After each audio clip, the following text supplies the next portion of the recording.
ہم صرف یہ تمنا رکھتے ہیں، اللہ گواہ ہے کہ ہم تو چٹائی اور گوریے پر بیٹھے بیٹھے دنیا سے رخصت ہوں، لیکن ہمارے ملک سے دنیا سے ظلم کا خاتمہ ہو۔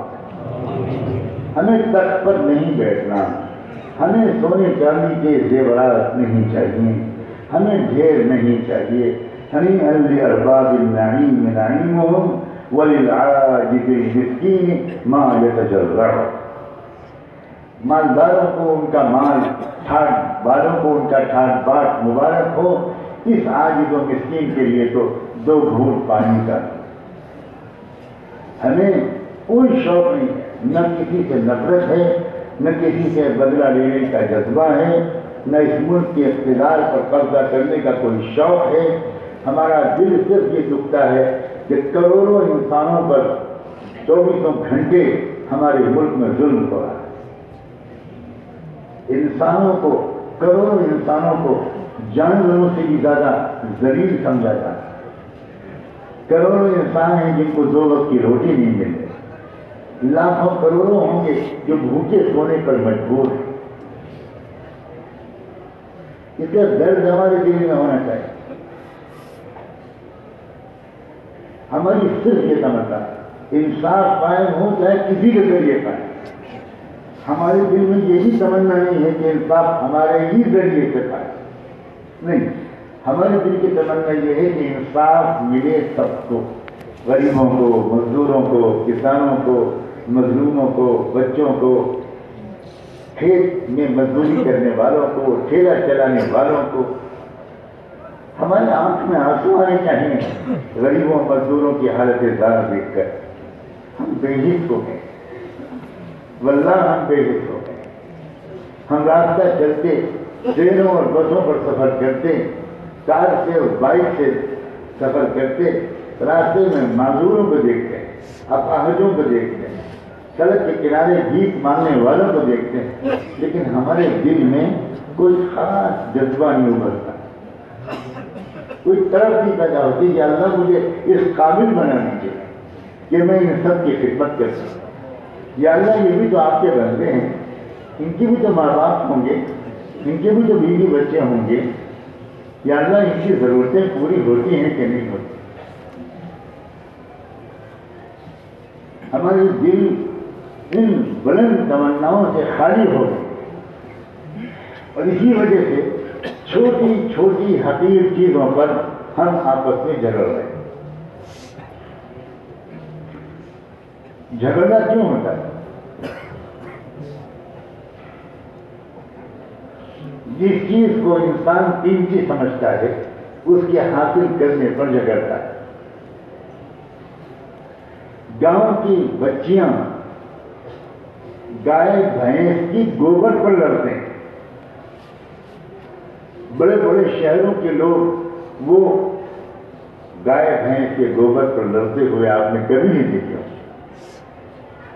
گاؤں کی بچیوں کے نزدیک یہ گوبر قیمتی ہے، اور شہر کے لوگوں کے نزدیک یہ گوبر بے قیمت ہے، گندی بدبودار ہے۔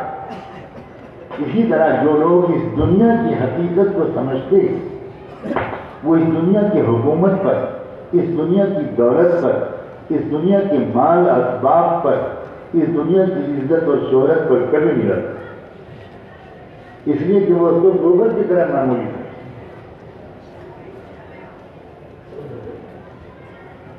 آج ہمارے درمیان آپس میں اختلافات کیوں ہیں؟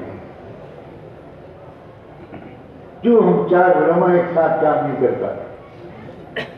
اسی لیے ہے کہ ہمارے دل میں اس دنیا کی اور یہاں کے آرام اور آسائش کے اسباب کی بہت قیمت آ گئی۔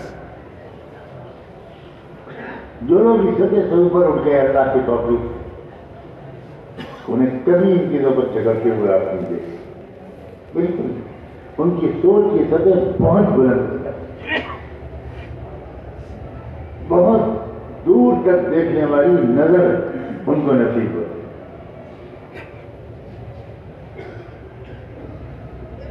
ہمارے مدارس کی یہ ذمہ داری ہے کہ ہم اپنے نوجوان طلباء کے اندر اسلامی غیرت و حمیت بھی پیدا کریں، ان کے اندر اس بات کا احساس پیدا کریں کہ اس ملک میں ہماری ذمہ داری کیا ہے۔ مجھے نہیں لگتا کہ ہمارے اکثر اساتذہ کی زبانوں پر ان موضوعات پر کبھی گفتگو آتی، اللہ کرے آتی، اللہ کرے میرا خیال یہ غلط ہے، لیکن ہمیں اپنی نسلوں کو بتانا چاہیے۔ ہمارے سارے اکابر نے مہارت سنبھالا، ورنہ اب تک یہ ملک اسپیس بن چکا ہو، یہاں اسلام کا صفایا ہو چکا ہو، مٹ گیا ہوتا اسلام یہاں، اگر ہمارے بزرگوں نے اپنی ذمہ داریوں کو ادا نہ کیا۔ اور انہوں نے کبھی اپنے لیے یہ عذر تلاش نہیں کیا کہ میں تو مدرسے کا مدرس ہوں، میں یہ سب کام کیسے کرتے۔ وہ سب مدرس تھے، وہ سب پڑھاتے تھے، 1000 سے زیادہ کتابیں حضرت تھانوی لکھ کے، کتابیں بھی پڑھاتے تھے، فتوے بھی لکھتے تھے، بیعت بھی کرتے تھے، تربیت بھی کرتے تھے، اصلاح بھی کرتے تھے، سفر بھی کرتے تھے، اور کفر و اسلام کی مقابلے میں کڑی نظر رکھتے تھے، کڑی نظر رکھتے۔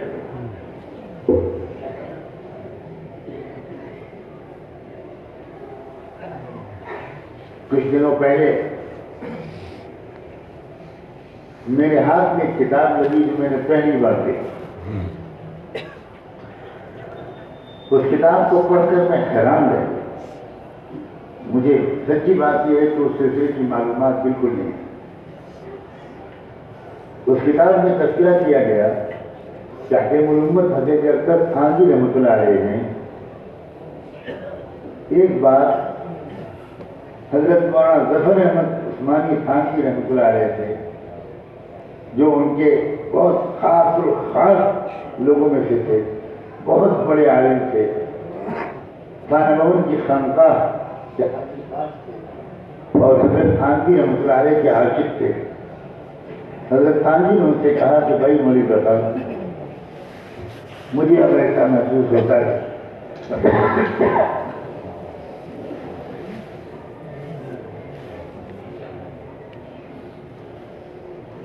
کہ ہمارے ملک کی تقسیم اب طے ہو چکی ہے، ایسا لگتا ہے کہ بٹوارا تو ملک کا ہوگا اور اسلام کے نام پر ایک الگ ملک بنے گا۔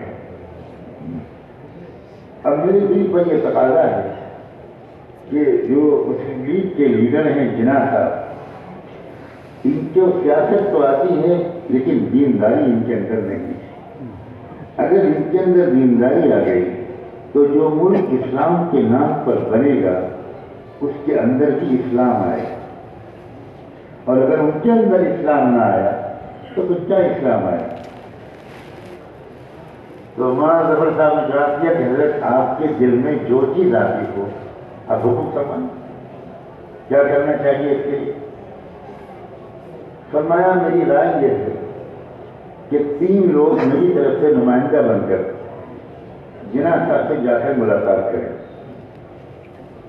اور یہی جا کر ان سے وقت لے کر ملیں اور ان سے اللہ کی طرف، آخرت کی طرف، دین کی طرف ان کو نرمی کے ساتھ متوجہ کریں۔ فرمایا بہت اچھا، آپ جس کو حکم دیں۔ تو 3 حضرات کو حضرت مولانا شبیر عثمانی اور حضرت شبیر علی صاحب خانہ بہن کے جو خانقاہ کے ناظم تھے اور مولانا ظفر صاحب، غالباً ان 3 کو حضرت نے ہدایات دے کر بھیجا۔ یہ پہلا دعوتی اصلاحی وقت تھا جو تھانہ بھون کی عظیم خانقاہ سے جناح صاحب کے پاس گیا، وقت لے کر پہنچے۔ انہوں نے بہت بشاشت سے وقت دیا، استقبال کیا۔ ان حضرات نے گفتگو شروع کی۔ اس گفتگو کا ایک حصے کا خلاصہ سنا تھا۔ ان حضرات نے ان سے کہا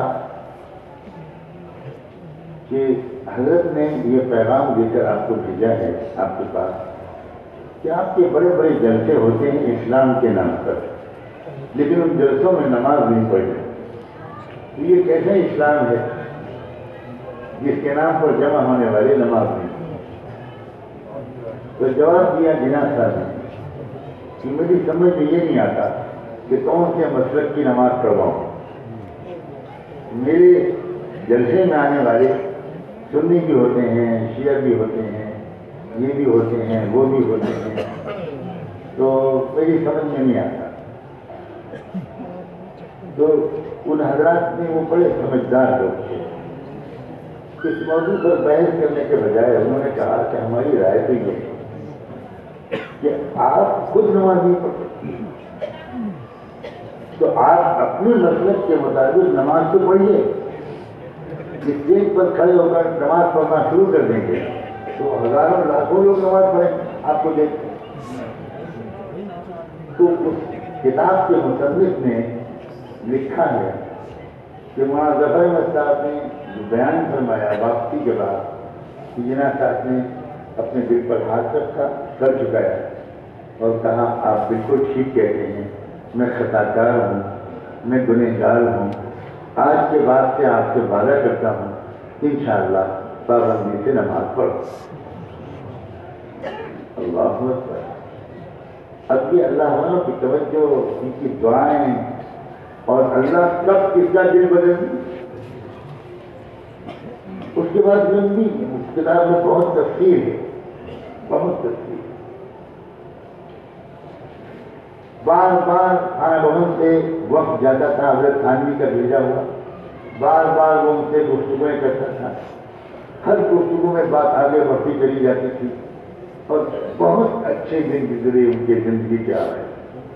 یہ کس بات کی مثال کے طور پر میں کہہ رہا ہوں کہ حضرت تھانوی اپنی تمام تر اصلاحی، علمی، تدریسی، تصنیفی مشغولیات کے باوجود اس پہلو پر بھی نظر رکھتے تھے کہ ایک ملک اسلام کے نام پر بن رہا ہے تو وہاں دین آنا چاہیے، وہاں دینداری آنی چاہیے، اور جس انداز سے بات کرنا مناسب ہو اس انداز سے بات کرنے والے بھیجتے تھے۔ یہ تک ہدایت کی کہ دیکھو جناح صاحب کے سیاست کے بارے میں بات مت کرنا، وہ سیاست کو ان سے زیادہ سمجھتے ہیں، اس موضوع پر کوئی گفتگو مت کرنا، دین کے نام پر ان سے گفتگو کرنا۔ دھیرے دھیرے دھیرے دھیرے عجیب و غریب نتیجے نکلے تو ہمارے سارے اکابر، یعنی میں جو بات کہنا چاہتا ہوں مجھے نہیں معلوم میں کہہ پا رہا ہوں کہ اپنی تمام مصروفیات کے ساتھ ہمارے اکابرین اس بات پر نظر رکھتے تھے کہ زمین پر اللہ کا کلمہ بلند ہو، انصاف کا نظام قائم ہو، مظلوموں کو انصاف ملے۔ آپ شیخ الاسلام حضرت مدنی کی تقریروں کو غور سے پڑھتے ہوں گے، کم سے کم علماء اور اساتذہ، کیا درد تھا ان کے سینے میں۔ وہ جس موضوع پر بات کرتے تھے آپ کو حیرت ہوگی، وہ ان کے موضوعات کیا تھے؟ وہ ہر تقریر میں یہ موضوعات دہراتے تھے۔ وہ کہتے تھے کہ انگریزوں کے آنے سے پہلے اس ملک میں گیہوں اتنا سستا تھا، آٹا اتنا سستا تھا، چاول اتنا سستا تھا، شکر اتنا سستا تھا، گھی اتنا سستا تھا، تیل اتنا سستا تھا، چراغ کی روشنی اتنی آسانی سے غریب کی جھونپڑے میں جل جاتی تھی۔ وہ لمبی فہرست تھی، وہ بہت چیزوں کے بھاؤ گناتے تھے، اور ہمارے والد صاحب کہتے تھے کہ ہم جب ان کی تقریر سنتے تھے تو ان کی حافظے پر حیرت ہوتی تھی کہ ایک ایک چیز کا ریٹ انگریزوں کے آنے سے پہلے کیا تھا، انگریزوں کے آنے کے بعد کیا ہو گیا، کتنی مہنگائی بڑھ گئی، کتنے مزدوروں کے گھروں میں فاقہ ہونے لگا، کتنے کسان بھوکے بننے لگے، کتنا کیا ہو گیا، پیداوار کتنی کم ہو گئی، مہنگائی کتنی بڑھ گئی، صابن کتنا سستا تھا کتنا مہنگا ہو گیا۔ یہ گفتگو وہ شخص کر رہا ہے جس کو جاننے والے کتب الاقطاب کہیں ترجم کا دل نہیں بھرتا، بقیت السلف کہیں ترجم کو تسلی نہیں ہوتی۔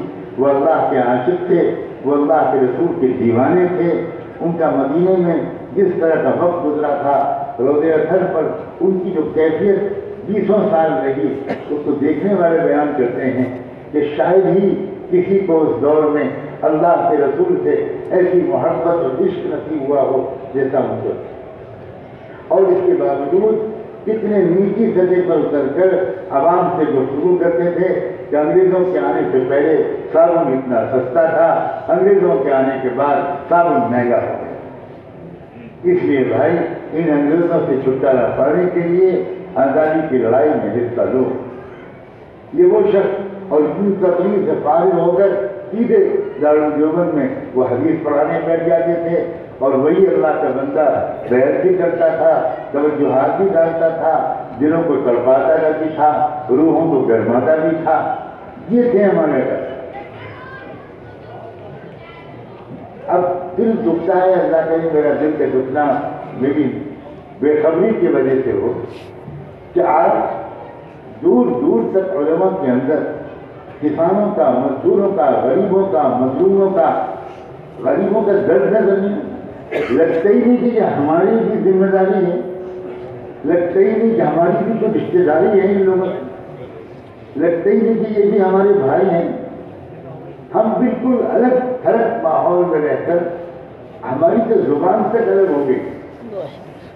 ہم تو جو بیان کرتے ہیں، ہمارے والد صاحب کہا کرتے تھے، آپ لوگوں کو تو شاید وہ بات صالح نہیں آئے گی، ہم ندیوں کے بارے میں کہا کرتے تھے ہمارے والد صاحب کہ تم ندوی لوگ ایسی اردو بولتے ہو جس میں اگر خالی الف لام اور تنوین لگا دیا جائے تو وہ عربی ہو جائے۔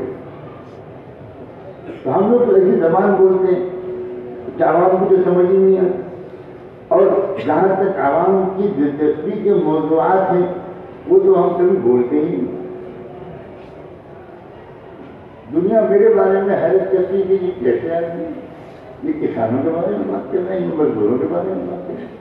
میں پچھلے 6-7 سال سے سینکڑوں مرتبہ یہ کہہ چکا ہوں کہ لوگوں اس ملک کے کسانوں کا حال دریافت کرو۔ خودکشیاں کرنے کے سوا کسانوں کے سامنے کوئی راستہ رہ نہیں گیا۔ ہمارے بہت سے سننے والے کہتے تھے کہ حضرت خاندان میں کسانوں کے تذکرہ کیوں، خاندان میں ہوئی وہ کوئی چاند پر بسنے والی کوئی جگہ ہوگی۔ اب میں خاندان کیا سمجھا رہے بس ساری جھاڑ پھوک۔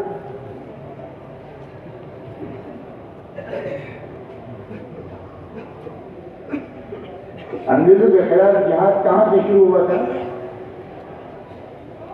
بتاؤ بھائی؟ خانقاہ امدادیہ خانہ بھون، ہمارے نزدیک خانقاہ تھا یہ مقصدی، یہ کہانی نہیں۔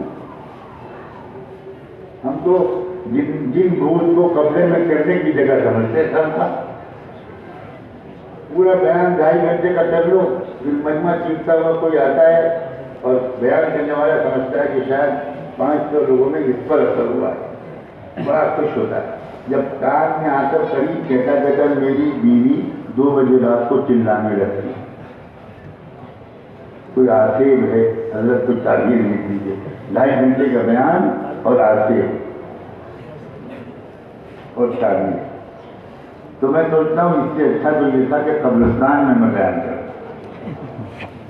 کم سے کم اگر کوئی جہاد میں نہ نکلتا تو کم سے کم بیوی کے 2 بجے رات کو چلانے کی شکایت ہونا کرتا، یا سزا سے تم ہو اور اس کی سزا ہم کو دے رہے،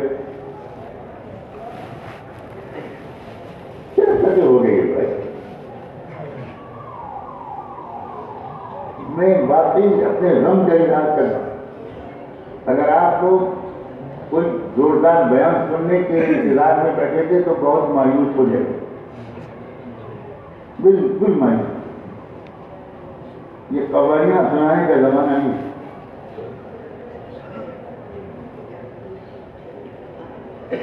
آپ کو پتہ ہے کہ آپ کے بچوں کو کیا پڑھایا جا رہا ہے؟ آپ کو پتہ ہے کہ اسکولوں میں کیا پڑھایا جا رہا تھا، جا رہا ہے، اور کیا آنے والے دنوں میں پڑھایا جائے گا؟ آپ کو پتہ ہے کہ آپ کے بچوں اور بچیوں کو کالجوں میں کیا پڑھایا جا رہا ہے؟ آپ کو پتہ ہے کہ آپ کی بچیوں کو قابل بنانے کی کیا تیاریاں ہیں؟ کچھ خبر؟ اپنے گھر کے بچوں اور بچیوں کی تربیت سے بھی ہم غافل ہو گئے۔ ہم نے بچیوں کو موبائل دے دی، ہم نے اپنے بیٹوں کو موبائل دے دیا، ہمیں خبر ہی نہیں کہ موبائل کو کس طرح استعمال کرتے ہیں۔ خدا کی بندو، ہم چاروں طرف سے سازشوں خطروں میں گھرے ہوئے ہیں۔ ہوش میں آؤ، ہوش میں ڈرانے کے لیے نہیں کہہ رہا ہوں، فتح تو انشاءاللہ ہماری ہوگی، اور ہماری کا مطلب میری تمہاری نہیں، سچے اسلام کی فتح ہوگی، مسلمانوں کی فتح ہونی ہے، یہ میں نہیں کہہ رہا۔ مسلمانوں کی بہت بڑی تعداد تو چھانٹ کر کفر کے پالے میں جائے گی، یہ ہونے والا ہے، یہ ہونے والا ہے۔ یاد رکھیں، جب حق کے اور سچائی کے غلبے کا وقت قریب آتا ہے تو اللہ تعالیٰ یہ ملے جلے مجمع کو الگ کر دیتے ہیں۔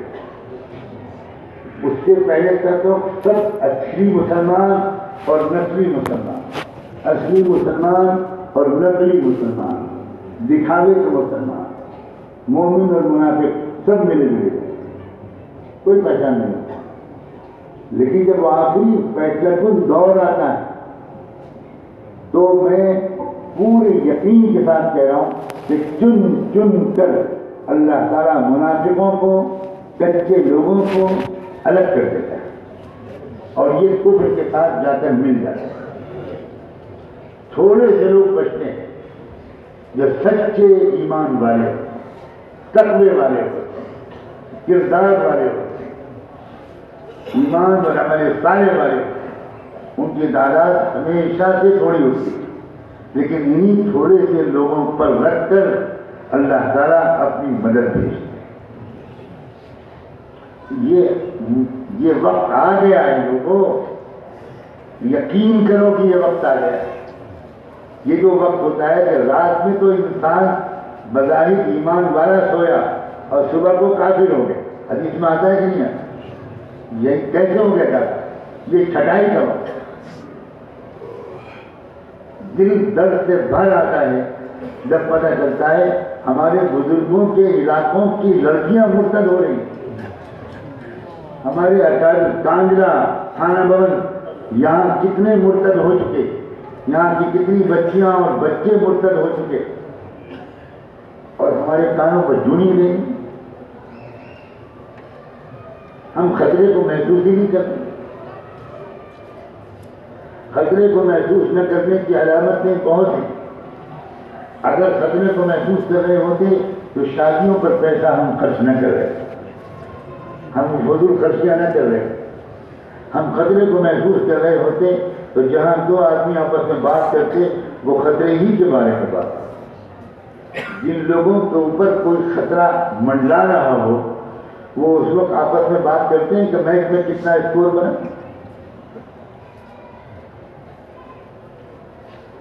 آج یہ موضوعات بھی کوئی بیانوں میں چھیڑتا ہے، آپس میں بات کی تو ہم اس موضوع پر نہیں کرتے، اور یہ نتیجہ اس کا ہے کہ ہمارے دل و دماغ پر یہ فکر چھائی ہوئی ہے، یہ فکر غالب نہیں۔ میرے پیاروں، اب جلسوں کا انداز بدل دو، اب بدل دو۔ میں کیسے سمجھاؤں؟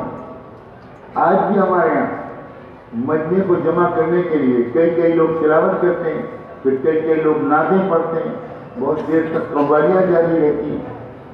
کیا اللہ کے رسول کو بھی کبھی یہ کرانا پڑتا ہے؟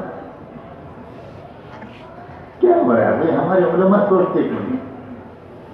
کیا امام مالک درس دینے جب آتے تھے تو ان کے درس سے پہلے نعتیں پڑھی جاتی؟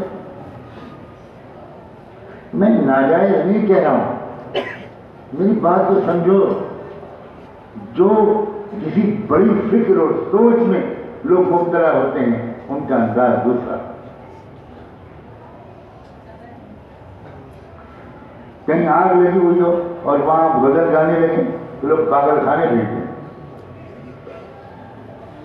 حالات کی سنگینی کا احساس پیدا کرنے کے لیے میں یہ ساری باتیں کرتا ہوں۔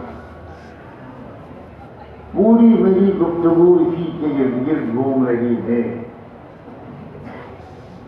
میرے بھائیوں میں پھر دوہراتا ہوں، 5ویں 6 بار کہتا ہوں، یہ ظلم اور انصاف اور کفر اسلام کے درمیان جو لڑائی جاری ہے، یہ اس کے آخری فیصلہ کن دن شروع ہو چکے۔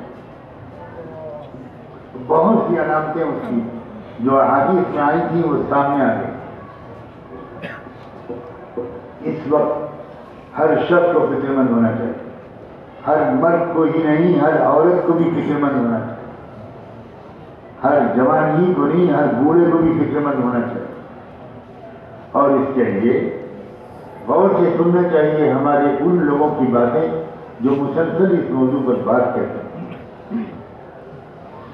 دور بیٹھ کر سننے سے بھی کام نہیں چلے، کچھ لوگوں کو قریب آ کر تربیت دینی ہوگی، سمجھنا ہوگا کہ ہم حالات کا مقابلہ کیسے کریں، ہم غریبوں کا دل کیسے جیتیں۔ آپ کے دلوں میں امید کی روشنی پیدا کرنے کے لیے کہہ رہا ہوں کہ جیسے جیسے اس ملک کے 5-10% ظالم ظلم اور کفر کی آنچ تیز کرتے چلے جا رہے ہیں اور مسلمانوں اور اسلام کے خلاف نفرت کو بڑھاوا دیتے چلے جا رہے ہیں، ویسے ویسے 80-90% اس ملک کے عوام اسلام اور مسلمانوں سے قریب ہوتے چلے جا رہے ہیں۔ وَمَكَرُوا وَمَكَرَ